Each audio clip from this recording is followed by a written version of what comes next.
All right. Hello, everyone, and welcome to episode 37 of the Dear Herbalist podcast titled Analysis Paralysis.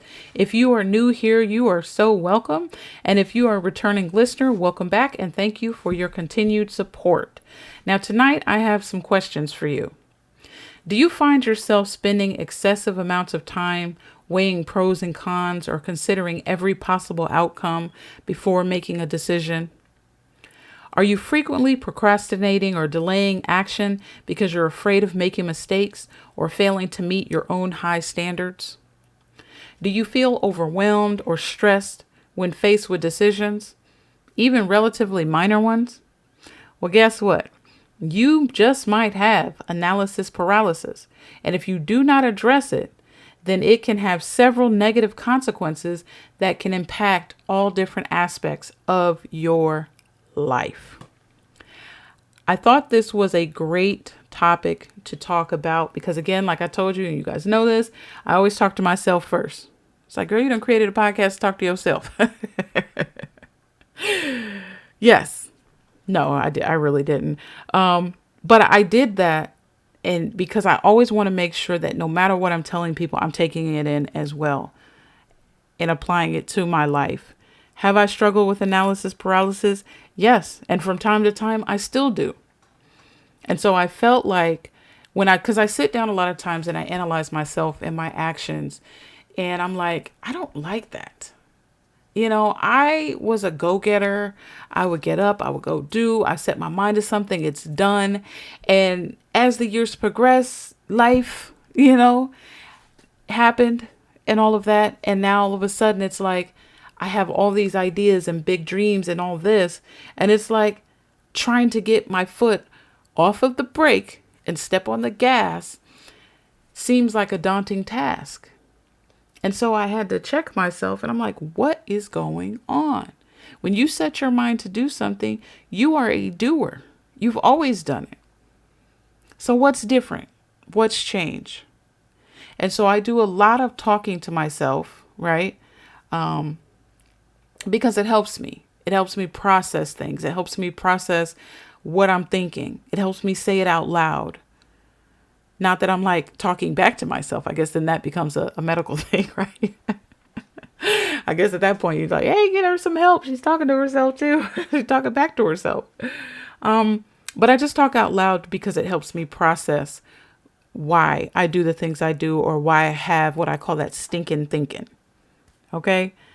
And so I felt like if I struggle with this from time to time or have struggled with it terribly in the past, then maybe you have too. And I've learned a few things along the way. And I hope that what I tell you in this podcast, it can help you. I hope it can help someone out there that may be dealing with this.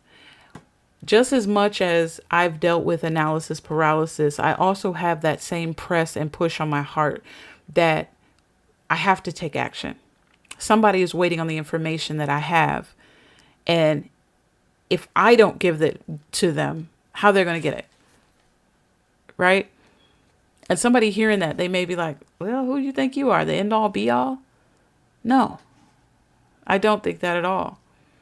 But I do have the belief that we as individuals all have a purpose.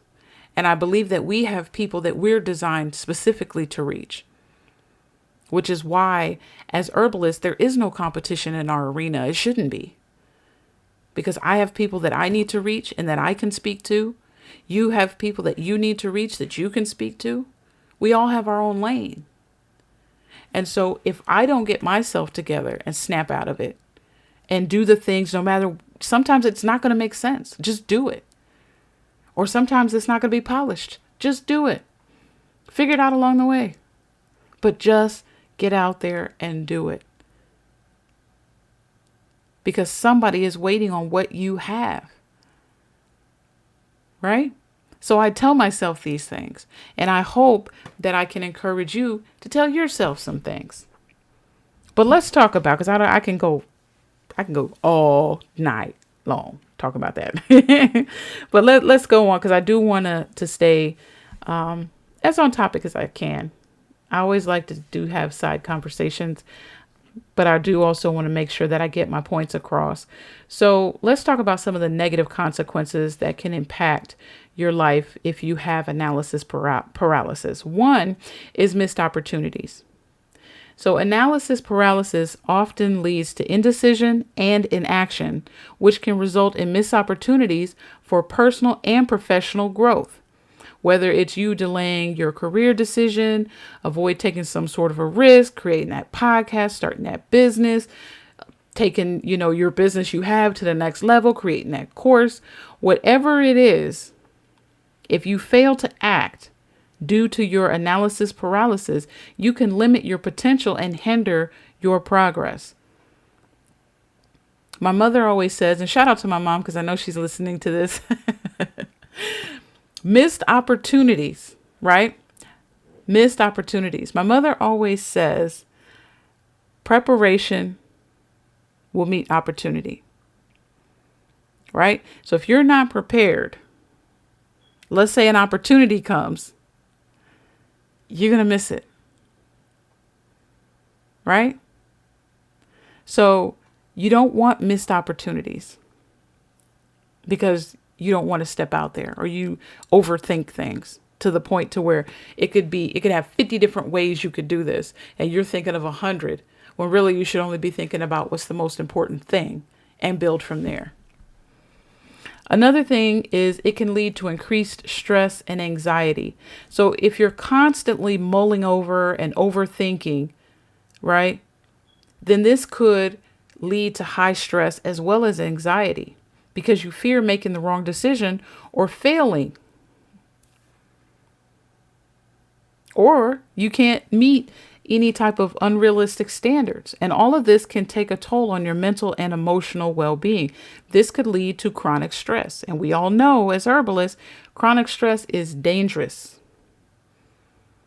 Anxiety disorders, dangerous. Depression, dangerous. And they're like, oh my gosh, can herbalists experience depression, anxiety, chronic stress? We're humans. We're not Autobots. We're humans. I had one lady, because I have a muscle relaxant oil that I create. And I told her, I explained it to her. I was like, it's for pain and that kind of thing. And she's like, oh, I guess you don't have any pain. And you got all these products. I guess you're just straight, right?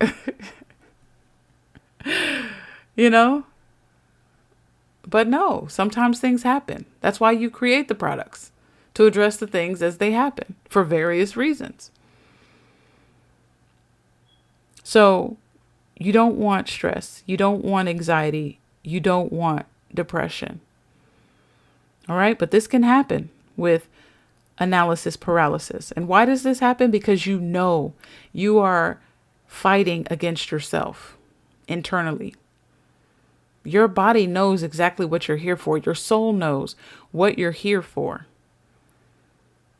And rather than trusting the process and praying and hearing from the Most High what it is you are here for and getting in alignment with that and not being afraid and just stepping out there and being obedient to it,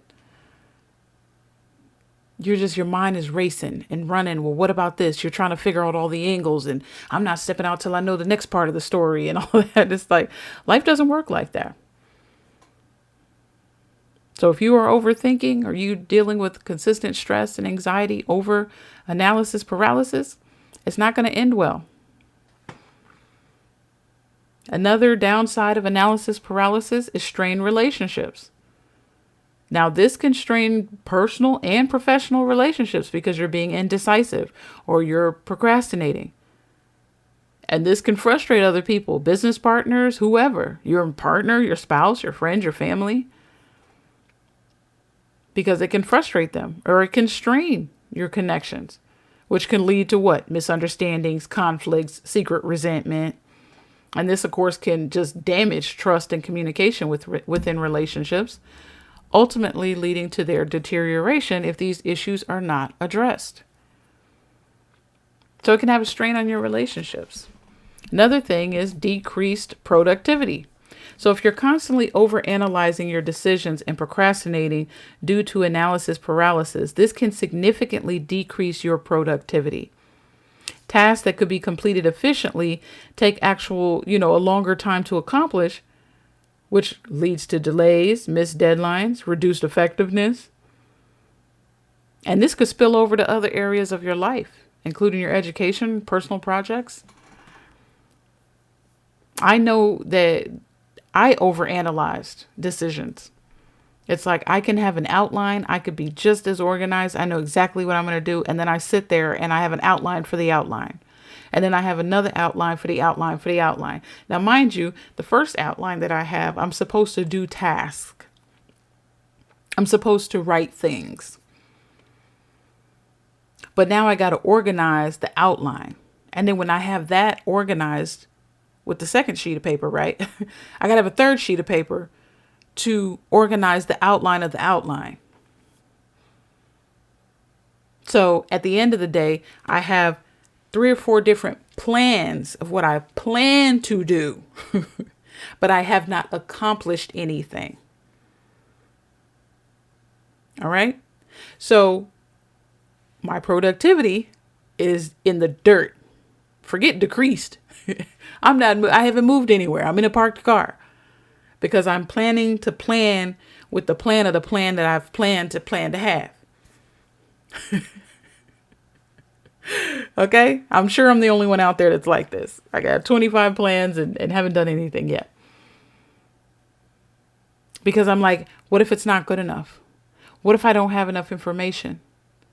What if I don't have the right information? What if? By the time you get done what ifing, you're going to look up a week has gone by. A month has gone by. 2 months has gone by. A year, 2 years, 3 years. Next thing you know, you're like, dang, where's the time gone? Because that's one thing that does not stand still. That's one thing that doesn't wait for you to get it right. Time. And so this is the reason why you got to have these conversations with yourself. Kick yourself in the butt and be realistic with yourself. If you're honest with yourself, nobody can lie to you. So sit down and really have some time to, like I said before in the other podcast, to rest and get some introspection. Why do you do that? If you haven't set realistic goals and just got up and did it, why? What's hindering you, right? So another thing, okay, another negative aspect is lower self-esteem.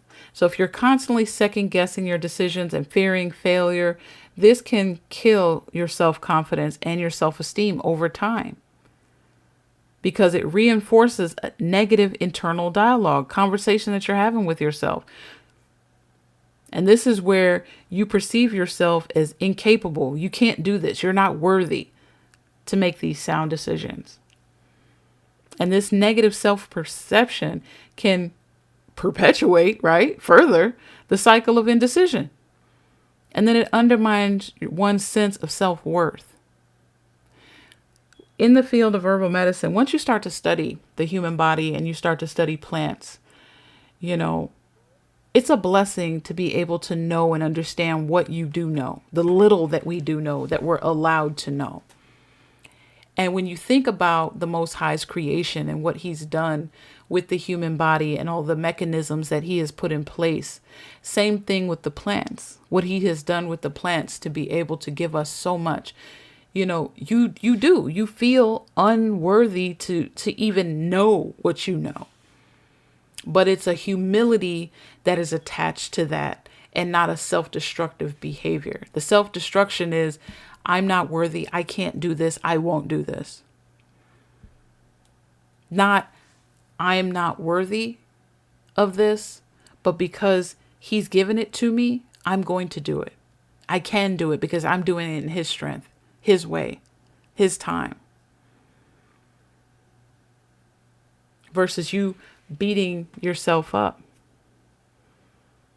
And I've done that. I've been there. I've had to check my own negative dialogue. And it's embarrassing. It's embarrassing to think that way, It's embarrassing to think that way about yourself, and to feel like, wow, because I don't have all these letters by my name, I'm not worthy to sit here and talk to people about plants.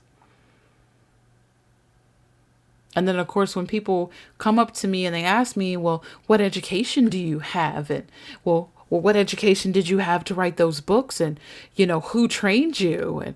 And, that, of course, reinforces my negative thinking. Like, oh, well, wow. You're self-taught? You research? Who does that? Right? So then, of course, you feel like, okay, I got to spend all this money. I got to go out here and get all these extra degrees and all this extra education and all this and that. And it's like, slow down. No, you don't. You just need to know what you're supposed to know for who you're supposed to know it for. And like I always said before, when it comes to herbal medicine, the proof is in the pudding. All right? The proof is in the pudding. Read the book. Try the product. I always have samples of my product. Try my product. All right? Talk to me. Ask questions.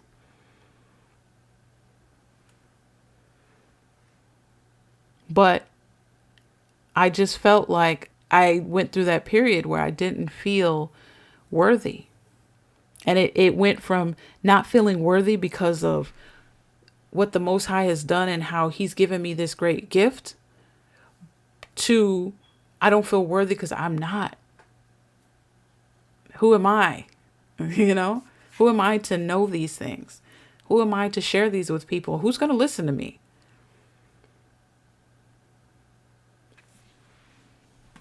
So it impacts your decision making. It really does. In a negative way. And it can shoot down your self-confidence. Right? Another negative aspect is stagnation and lack of control. So, of course, you're not going anywhere. You're stuck. You're stuck. You're not taking risks. You're not making decisions. You're not learning from your mistakes. You find yourself every day in and day out in the same place. You're not able to move forward. You're not able to achieve your goals. And because you know that, because your soul knows that, you're out of place. You're not where you're supposed to be. You're not doing what you're supposed to do. You feel dissatisfied. You feel unfulfilled. You feel trapped. You see it. You know exactly what you're supposed to do, but it seems like you're in a wheel. You're in a hamster wheel, trying to reach your destination. But for some reason, it's that wheel right there. You just hop on it thinking it's going to eventually let you off at your final destination, but you're just still spinning around. You're stuck. Analysis paralysis can cause you to be stuck, personally and professionally. So you may just be that one person, you got that one product, because you're afraid to step out and go teach somebody about it. Start a course and teach somebody about what you know. Or you don't want to start that podcast. So you just want to keep doing that same salve for the next 20 years. You don't want to step out there and share what you know, or help someone else, or do something else, what you know you're supposed to be doing, because you're afraid and you're stagnant. So because I'm a solution-oriented person, how do you overcome this? Well, first thing, you have to acknowledge that that's what this is. You have to acknowledge it. You have to look yourself in the mirror and say, man, I suffer from analysis paralysis. I have this, and I don't want it anymore. All right? Another thing is, identify the underlying beliefs and fears that you have. So this is going to come through introspection, meaning you sit down and really think about the underlying beliefs that have caused you to believe this way. You're going to have to explore, really think about it, talk about it, Get to the heart of the matter. Why do you feel this way? Why do you feel like you're not worthy? Why do you feel like you don't deserve to have a good life or to have the knowledge that you have to share it with others and for people to hear it and to be blessed by it? Why? Why don't you feel like you deserve to smile, to jump, to run, to walk? Who told you that you weren't good enough? Who told you didn't deserve much? What in life, what was that moment in life that beat you down to the core to where you got discouraged, you got dissatisfied, you got stuck? What was that moment? And only you know that. But once you begin to uncover these underlying beliefs, now you're going to have to reframe them. Now you're going to have to say, that's the source of that. This is the source of why I believe that way. But it's not true. I am smart. I have the education. I have the knowledge. I have the wisdom to share to people. I know what I know, and I can teach you that. I don't know everything, and I'm okay with that. But I know what I'm supposed to know, and I can teach you something. I can get you from point A to point B. So that qualifies me to be able to teach you something. The other thing is you want to practice being mindful. I know we hear a lot about the word of mindfulness and all of that, but being mindful this is how I'd like to put it. Have you guys ever ran out the house, got in the car, started the car, right? Drove up the road and be like, dang, did I cut that stove off? Or, dang, did I unplug the iron? So what'd you do? You wasn't sure, so what you had to do? You had to turn back around, go back in the house, right? Check to see if you locked the front door. Or you had to check to see if you unplugged the iron or cut that stove off. You get home, only to find out that you did cut off the stove and you did unplug the iron. What was the issue there? The issue is that you weren't mindful in that moment. You weren't present in that moment. You were so focused on the future and what's ahead that you missed being present in that moment. And by not being present and aware in that moment, you weren't even aware of the fact that you had cut off the oven and that you unplugged the iron.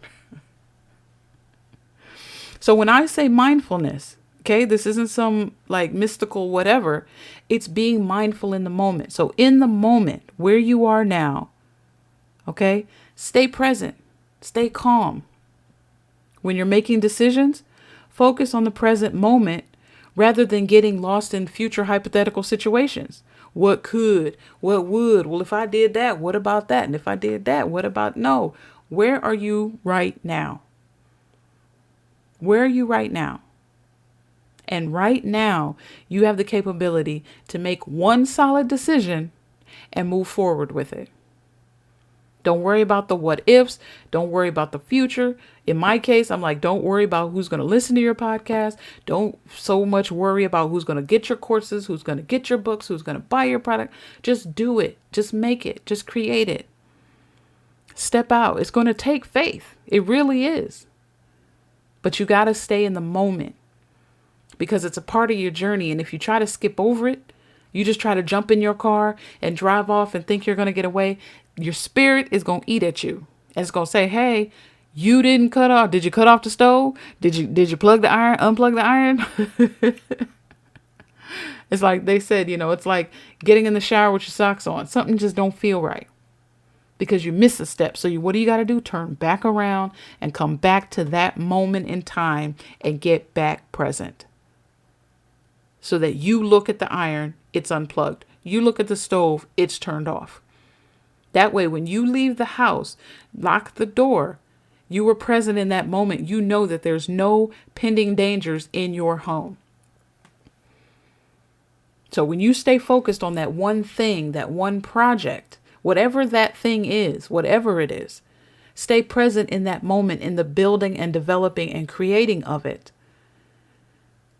So that way, when it's time to go or to launch or to do, you're ready. You don't have to circle back because you missed something, because you weren't fully invested and focused in that moment. And we all are guilty of it, including me.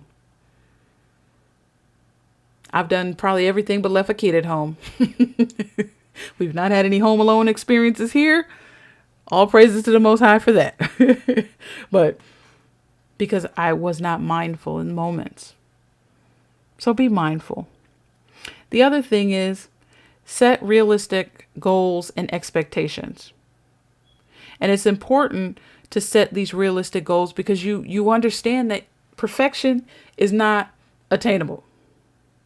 Why? Because we are imperfect beings.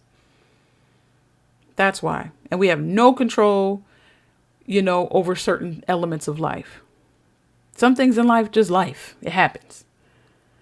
So because we are imperfect beings, we have to set realistic goals. Not, I'm going to, write 100 courses in a week. That's not realistic. Okay? Set realistic goals. I'm going to record my podcast. I'm going to record every day. I'm going to have an episode every day. And you got other obligations and everything else. Set realistic goals. I can do it once a week. I can do it twice a week. And I can be committed to that. And then I'll build as things get better or maybe open up more in my life. But be easy on yourself because you're going to make mistakes. And that's a natural part of the learning process. But you want to set achievable goals and celebrate small victories along the way because that helps you build confidence. And that's what you want to do when you have analysis paralysis. You want to build your confidence. So do that one thing, accomplish it, celebrate it, stay present and grateful, and then move forward. The other thing is break tasks into manageable steps. So break your task into smaller, more manageable steps so that when you're making decisions, you don't feel so overwhelmed and focus on one step at a time rather than the entire process. This will prevent you from feeling like you're getting bogged down. Like I said before, my outline of the outline with the third outline. The reality is I only need one outline. I need to work that outline and manifest that project and stop having 15 other outlines for those outlines. You can organize yourself into doing absolutely nothing. You can get ready to get up, to get going, to do nothing. Don't be that person. Break your task down into manageable steps, what you can handle, and celebrate along the way. And then the other thing is challenge your perfectionist tendencies. All right, because perfection, you want everything right, the right way, sounding right, all of that can fuel your analysis paralysis. And as you're trying to strive for flawless outcomes at the expense of taking action, that's a no-no. So you want to embrace your imperfection. When I first started this podcast, even my YouTube channel, if you look at some of my earlier videos, I was just like, okay. And people for a long time were like, just point and click and record. And I'm like, yeah, but I may not have the right lighting. I don't have the hair and the makeup. I don't have, I was running through all the stuff that I did not have. I don't have the special fancy cameras because I had looked for years watching different vlogs and all that kind of stuff, watching how people do things, looking at how they had the cute camera with the little fuzzy thing on the top. I was like, ooh. Then their editing was amazing. It was impeccable.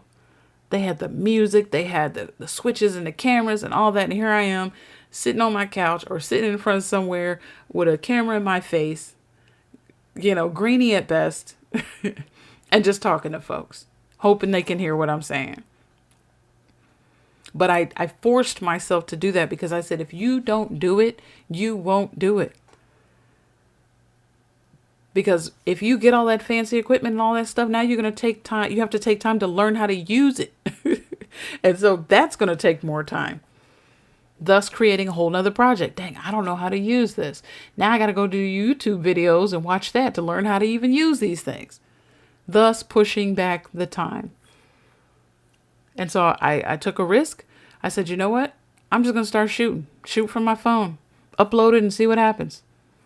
I may not look my best. My skin may not be clear. My teeth may not be how I want them, but it's like, just get out there and talk because people need to hear it.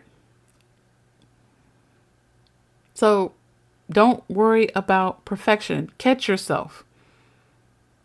You got to be aware. If you're dealing with analysis paralysis, you need to be someone that is consistently using introspection. Look at yourself consistently all the time, every day. What are you doing today? How are you doing today? Until you break this cycle, because that's what it is.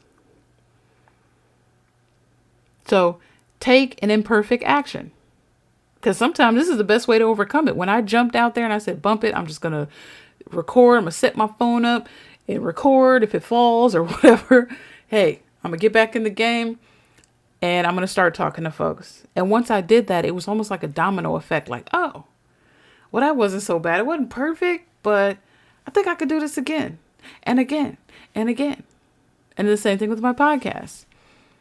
I didn't have all the fancy equipment and all that stuff at first. I'm just like, okay. But I did it. And I recorded. And I recorded again and again and again and again. And you can do it too. Finally, seek support. Seek support from your family, your friends, trusted people. If you have a therapist, so that they can help you overcome analysis paralysis. And I'm talking about good people that see the good in you, people that see your potential, people that know you and love you and want your best at heart, have your best interest at heart. Not secret haters or jealous friends and all that, not them people. Okay? Because they're going to encourage you to stall and yeah, no, let's go shopping, girl. Or no, man, let's go out to the golfing range, bruh. No. People that genuinely love you, care about you, support you, they can provide encouragement, perspective even, accountability as you work towards breaking free from this grip of indecision. They can help you. They can hold you accountable too. Okay, hey, you said you was going to do this podcast. Where is it at? I'm waiting to hear it. You said that you was going to shoot this video and you was going to have it up by tonight. Where is it? I was watching to see. I logged into your channel. I don't see it. They can hold you accountable because they care about you and you know where they're coming from. All right. So through these various approaches, you can learn to overcome analysis paralysis and you can regain control over your decision-making processes, which lead to greater confidence, productivity, and fulfillment in your life. So be encouraged, get up, do the work, and get started. Whatever it is, start it now. You're waiting for confirmation. Here it is. Get started right now. Don't wait. Don't delay. Put that notebook down. You done planned. You got a plan for a plan with the plan and the other plan. It's time to put in action now. No more plans. You done planned it already. You done planned it and you done planned it and you done planned it. No more planning. Get up. Trust yourself, trust the process, and just put it out there. Don't worry about the future. Stay in the present. Celebrate small victories and be easy on yourself. But hold yourself accountable and catch yourself whenever you feel yourself slipping. Like, can I do this? Should I do this? Who's going to I'm going to do this. I can do this. I will do this. Put those affirmations on your mirror. That way you see them every morning, wherever you are. You're going to go brush your teeth, I hope. So if you're going to brush your teeth in the morning or wash your face, put you some affirmations around your mirror so that you can see it in your face. I am going to do this. I am. I will. And then set a goal. Set a goal for yourself. And get to it. So I would love to hear and connect with you all. Feel free to reach out to me on my social media sites at The Demystified Herbalist. You can always send me an email at thedemystifiedherbalist@gmail.com. All right. Catch me on YouTube, Spotify, all of this other stuff, right? Follow me on all my social media accounts. Head on over to my website at thedemystifiedherbalist.site. Head on over to my website at thedemystifiedherbalist.square.site to grab some health products to address your health needs. And until next time, family, I'm out.